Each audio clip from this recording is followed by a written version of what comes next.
Wall Street to Main Street to help small business owners have the same capital as corporate America and give them the same resources as a larger company. We cover business funding, business credit, scaling, business consulting, and much more. Check out the website at shieldadvisorygroup.com. Welcome to the show, The Liquid Lunch Project. And welcome back, everybody, to another episode of the Liquid Lunch Project. I am Matthew Meehan, alongside my co-host and partner in crime, the Professor Luigi Rosa Bianca. And today, guys, we have a very special guest for you, somebody that runs a very successful podcast. He actually took all his knowledge from the digital marketing space, went into the podcast realm, and he's absolutely killing it. So I want to, guys, can you help me welcome Bradley Roth? What's going on, Bradley? How are you? Doing great. Thanks for having me on. Awesome. We're glad you're here. Thank you for joining us, Bradley. Hey, Brad, I know your story, right? And you're a member of RTA with me, but I don't think there's anybody better that can tell your story than you can. So why don't we just jump right into it here and tell the listeners, who Bradley Roth is, how you started out in digital marketing, and now you're helping high-performing entrepreneurs work out their relationship issues, because this is a big topic and we're going to dive in deep here. Go for it, Brad. Oh, man. Yeah. So my backstory is very indirect. It's not how people would have guessed that I probably ended up here. Growing up, I was a one-dimensional person in my mind. Looking back, I was all about sports, fitness, anything competitive, athletics. That was basically how I defined myself. That was all I really knew. So I went to college, didn't know what I wanted to do, but I knew I didn't want to work a regular desk job, or that's, what I called it, right? That 9-to-5 cubicle life. And so I was like, I'm going to major in exercise science. And so I did that because I liked working out. So why not? And so I got out. I did group training and personal training for about 5 years, but it was part-time. And at the gym that I was at, there was no turnover, which is very rare for a small gym. Most of the time, it's like trainers are coming in and out the doors nonstop. But after 5 years, when I left, I was still the newest person on staff. So what I envisioned being this bigger role kind of stayed very part-time. And so I started, a couple of years in, looking around at like, what are some other ways I can, bring in some income. And again, I was kind of a one-trick pony at that time. I didn't really have any other skills to turn to. And so I dabbled in network marketing like a lot of people do. I wouldn't say I dabbled, but I went and got my real estate license, and I did real estate for a couple of years. And during both of those experiences, I found out a little bit of what I didn't want. And also I had to start developing these skills that I hadn't. So I had to start learning about marketing and sales and how to structure my time and all these things that I hadn't before. And so one thing led to another. I started diving into personal development a little bit, and that led me to discovering entrepreneurship, which I didn't even know what the word entrepreneur was until I was probably 21, 22. And I started kind of getting into that world, getting interested in that. I had built up some social media accounts, mainly Instagram, like just for fun, like interest accounts and or theme pages, I guess you could call them.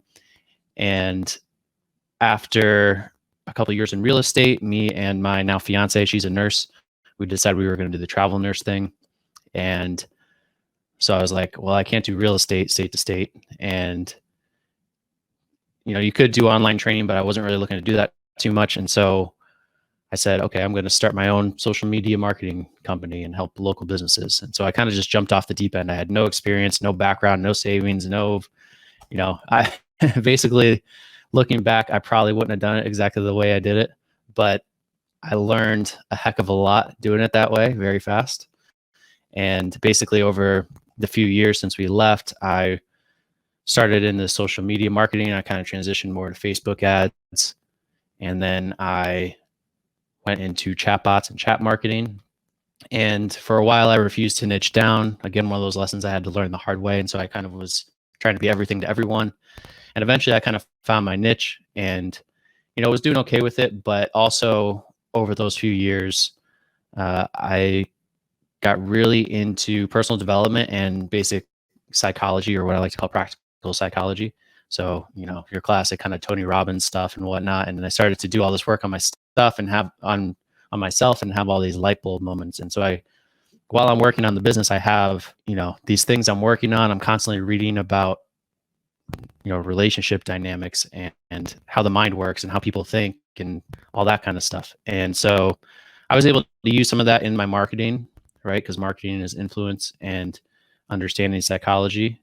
But I kind of knew, I think in the back of my mind for a while, that this wasn't where I was meant to be long term.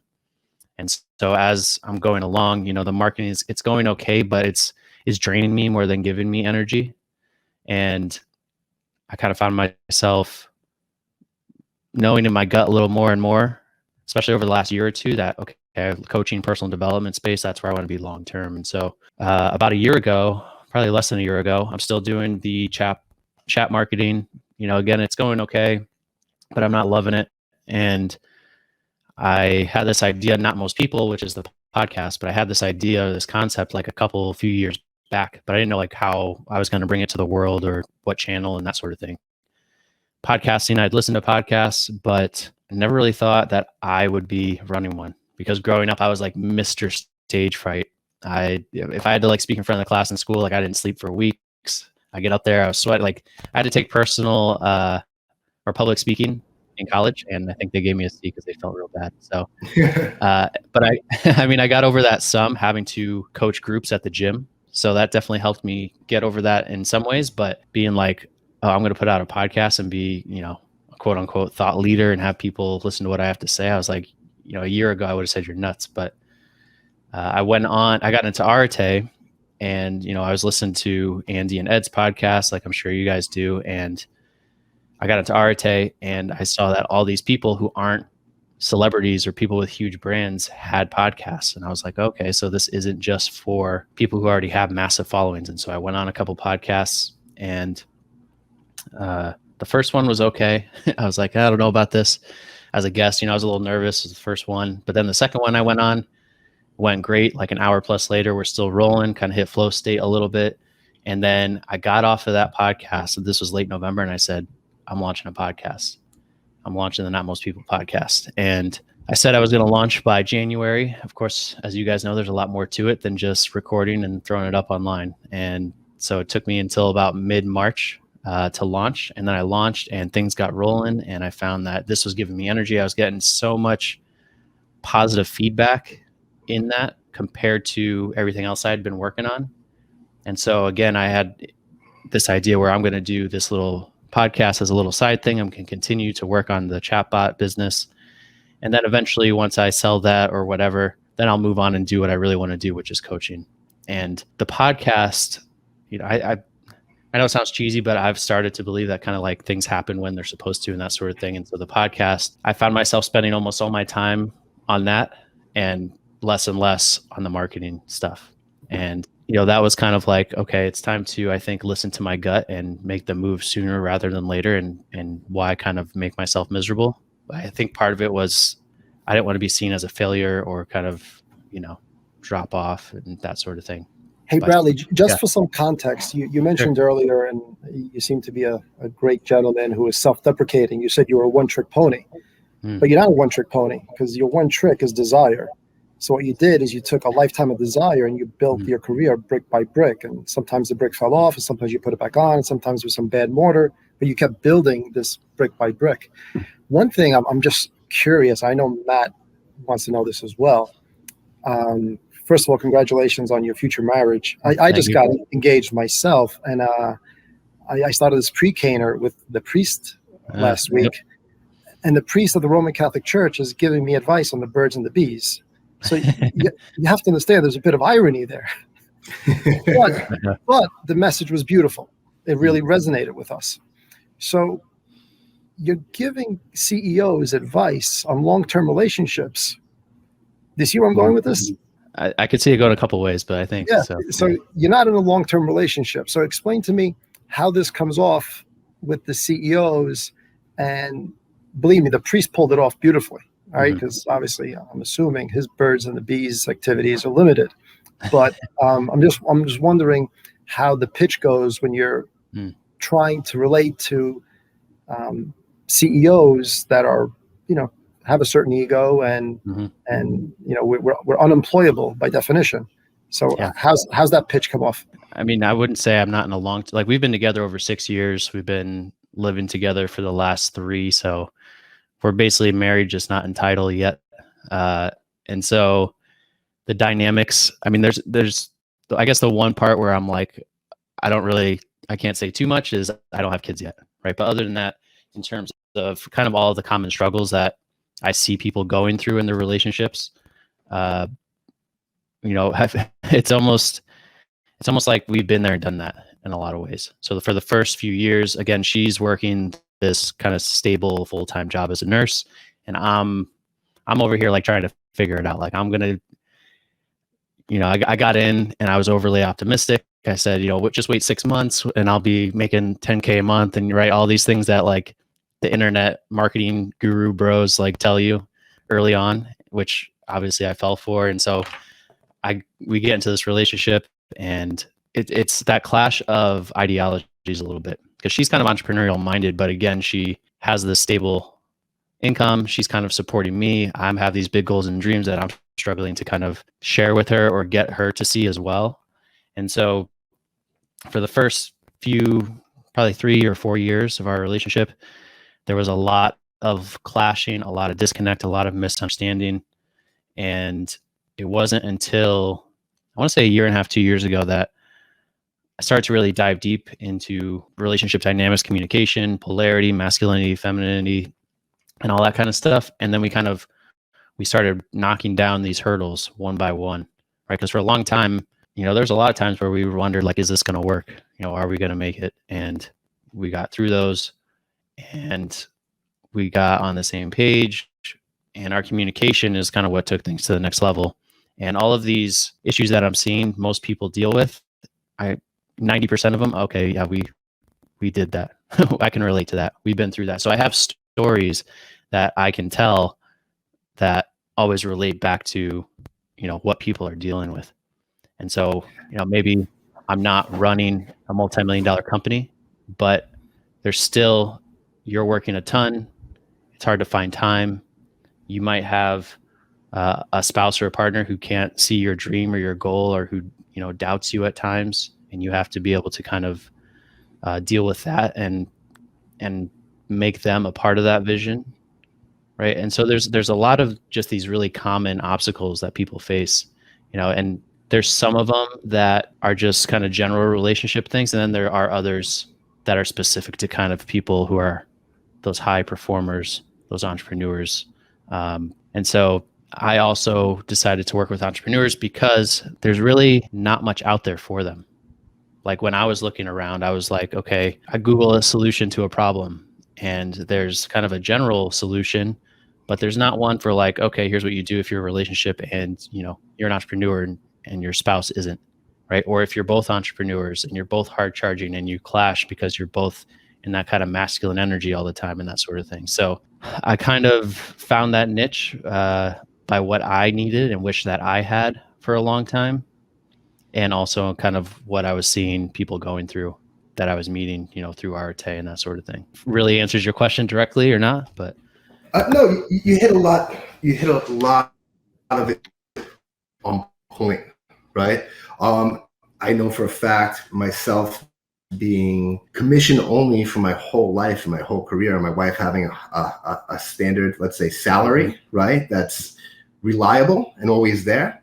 Definitely, there's ups and downs to both sides of it, right? But one thing I do know for a fact, I've lived it firsthand, just like you, is being married to an entrepreneur is not an easy process, right? So I give my wife a lot of credit for it, right? Because, there are great months, there are months that are not good, and it's usually not money issues, it's communication problems. And I think that comes down to almost every relationship 100%. That you have. Now, being in a long-term relationship is not just about having a significant other that you're in a long-term relationship. It could be a business partner, right? Luigi, how many businesses do we see that are in long-term relationships, and because they didn't communicate properly in the beginning, end up in, a business divorce? When in doubt, communicate.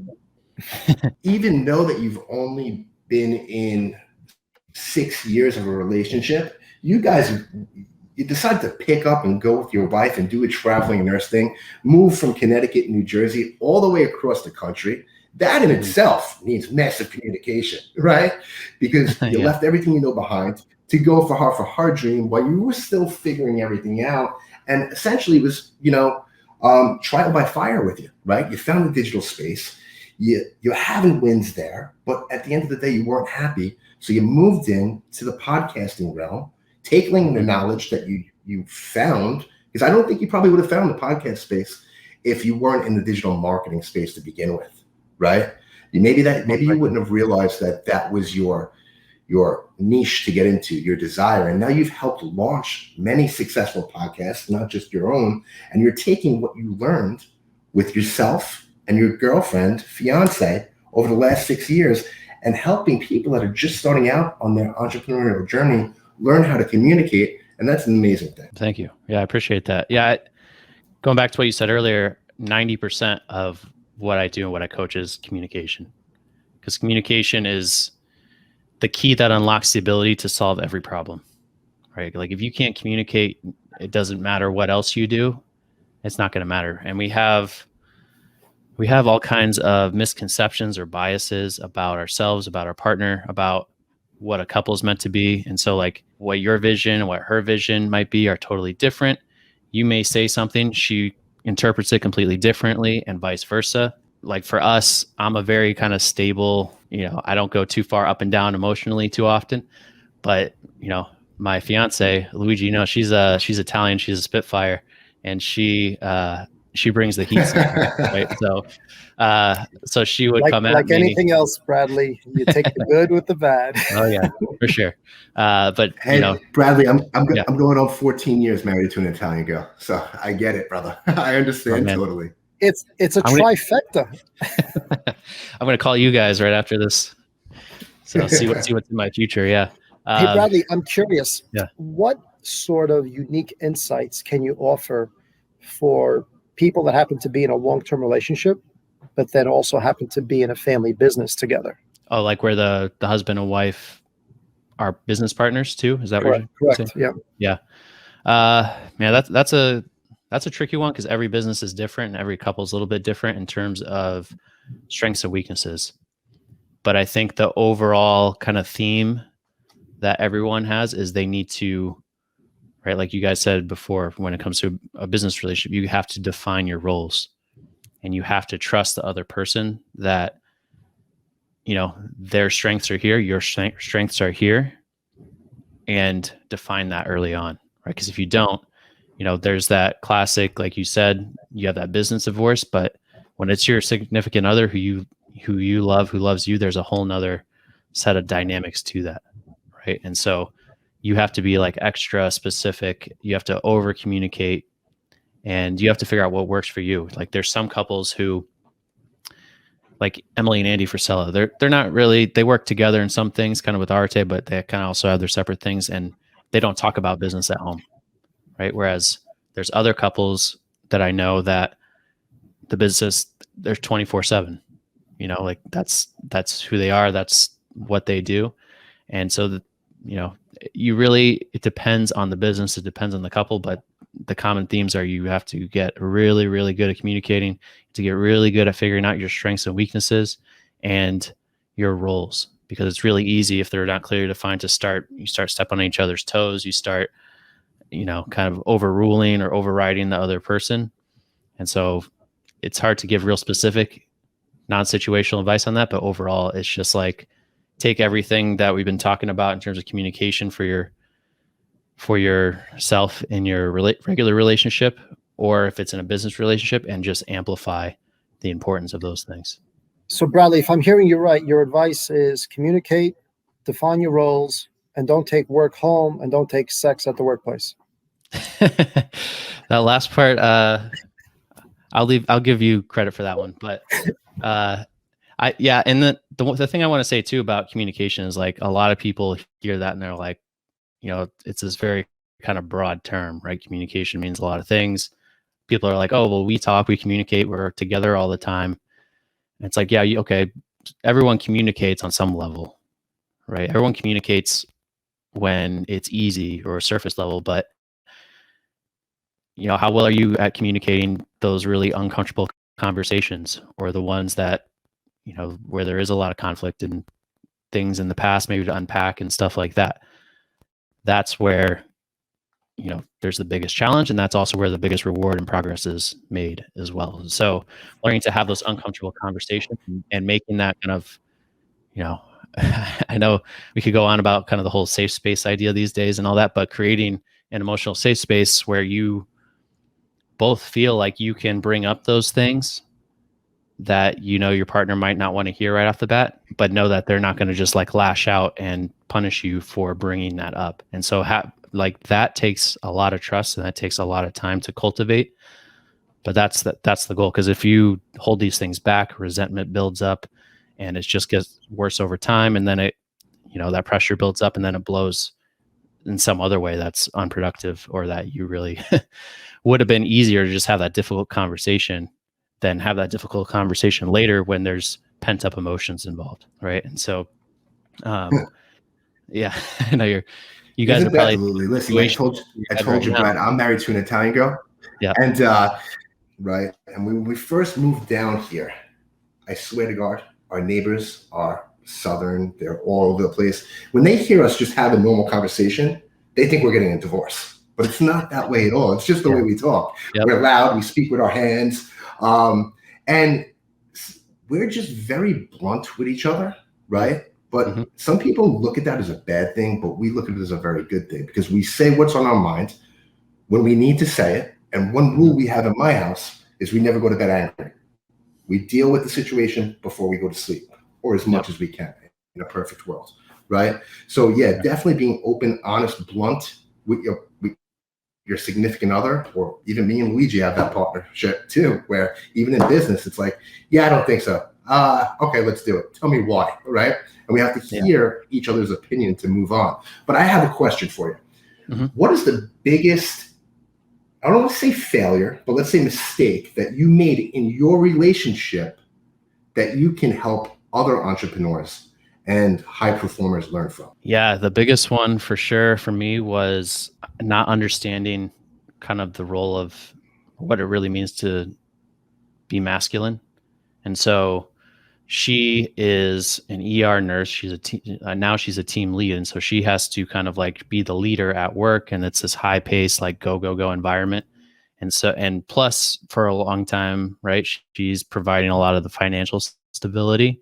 So she kind of was naturally in this masculine role, or more masculine than she needed to be, right? Masculine meaning like focused, direct, like strong, whereas the feminine's a little bit more kind of soft, relaxed, that sort of thing.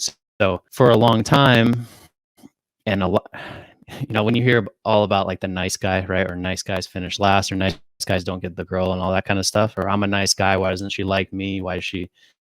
All of that stems back to being a pleaser, right? And so I'll give the basic example of like when your spouse, let's say your wife, is asking you like, okay, where do you want to go eat? Where should we go get food? You say, oh, I don't know. Where do you want to get food? Because you think that like giving her the choice is giving her what she wants, and you're making her happy, right? Letting her choose. And there's a million examples that are kind of similar to that, but it's like, no, what she wants is for you to pick it and say, all right, we're going here. And then she can really say, okay, he's got it. He's a decision maker. He's strong. He's focused, right? And that sort of thing.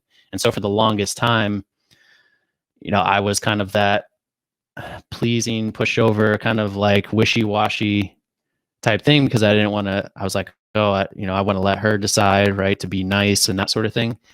And all that does is like everything's on a spectrum, right? You have masculine and feminine on one end. It's not two different points, right? It's a spectrum. And ideally, the balance is in the middle. So if you have someone that's completely at one end, you want someone that's completely at the other. If you have two people who are very kind of even 50-50, that can work. But when you start to have two sides that are either too feminine or too masculine, it starts to throw off that middle balance. And then that's where the clashes are. And that's where the lack of polarity and attraction is. And so when and then a lot of times, if you start to not be in that masculine role as a man, and you start to go kind of towards that feminine, like your partner is naturally going to step more into that masculine, and that's going to, throw her off, because you can do that for little bits. But if you're off of your kind of like natural set point for a long time, you're not going to be real happy. Right. And then that starts to, you start to notice that you're more stressed. Yeah. And I could, now looking back, it's like, man, all the signs were there. I just didn't know.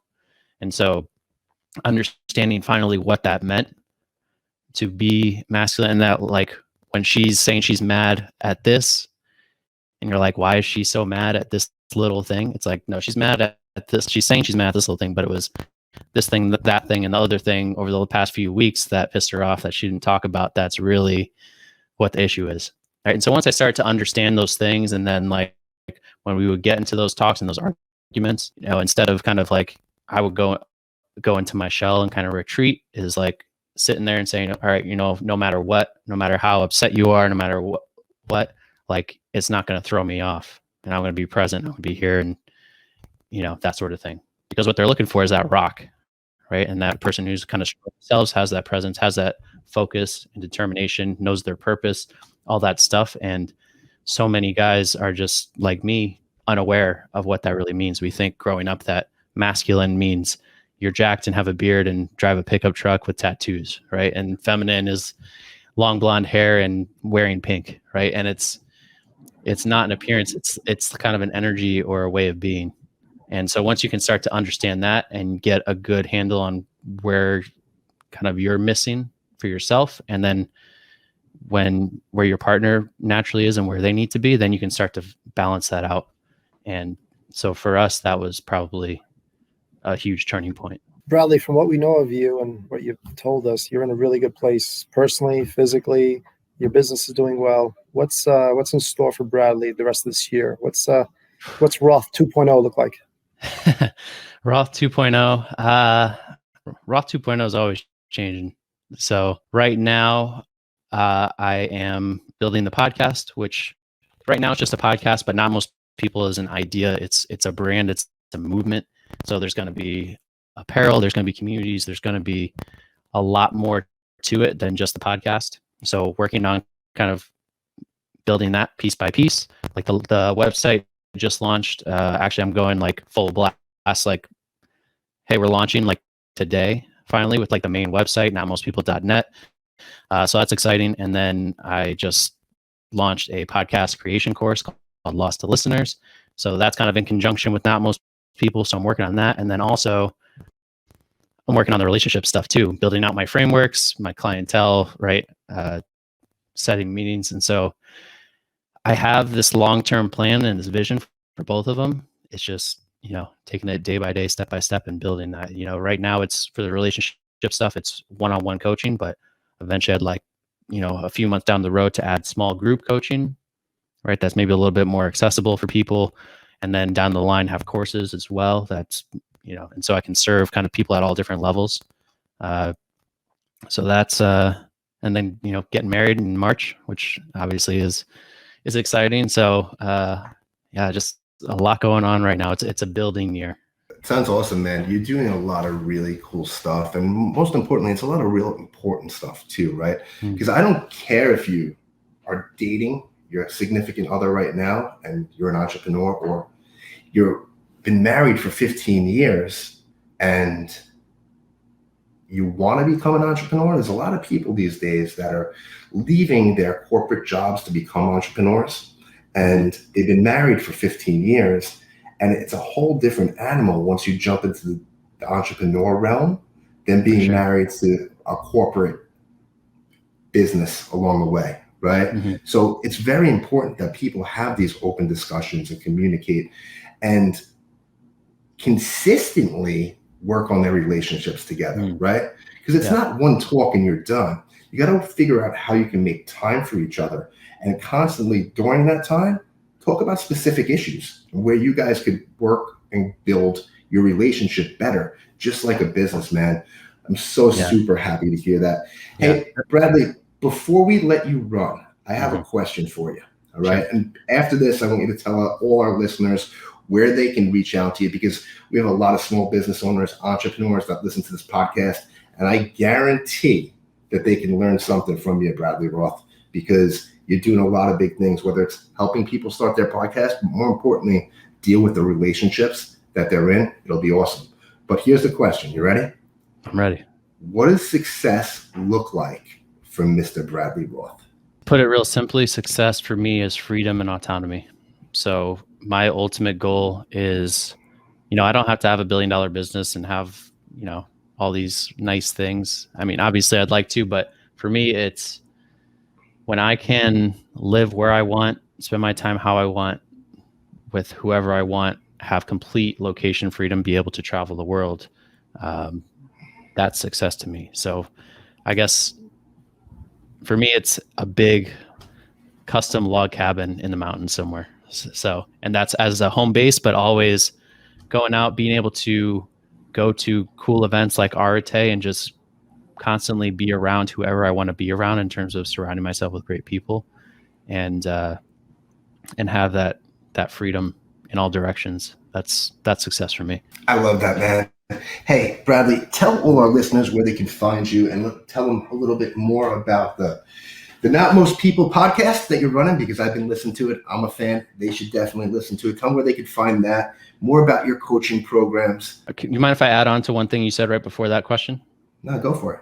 Yeah. So when you were saying how you have to work on your relationship, you hit the nail on the head, because one of the biggest misconceptions that I'm trying to correct is that people think the relationship success in relationship follows different rules than success in other areas of life, because we're taught by like Hollywood and by all this stuff growing up that like, oh, it's all about finding your soulmate. It's all, find that one special person and then ride off into the sunset and everything's happily ever after. Right.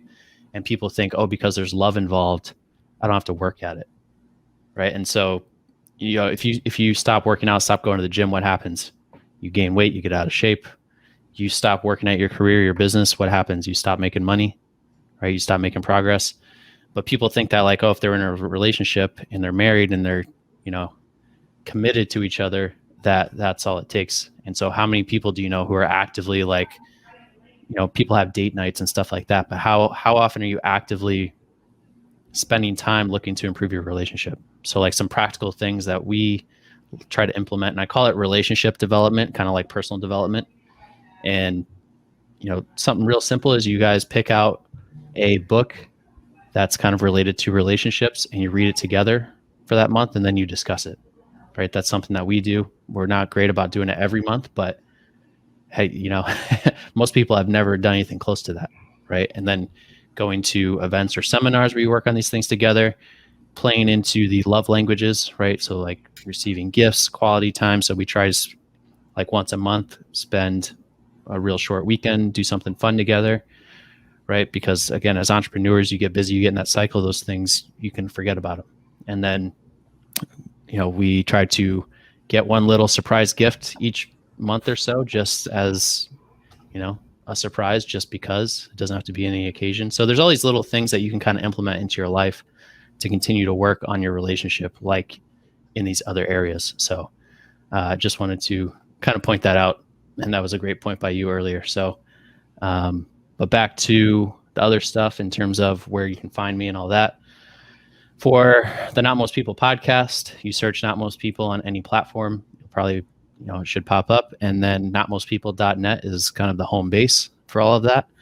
And then for the relationship stuff, probably the best way to get in touch is just Instagram, real easy, real simple. Just shoot me a DM, follow, whatever.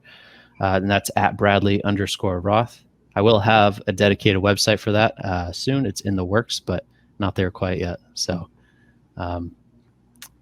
yeah, I think that's about it. Well, thanks, Bradley, for being here. We definitely enjoyed this, man. Appreciate you taking your time, giving us and dropping some knowledge on relationships and your podcast and everything across the board. All right, everybody. Thanks for tuning in again. I'm Matt Meehan with Luigi and our friend Bradley Roth signing off. Speak to you later.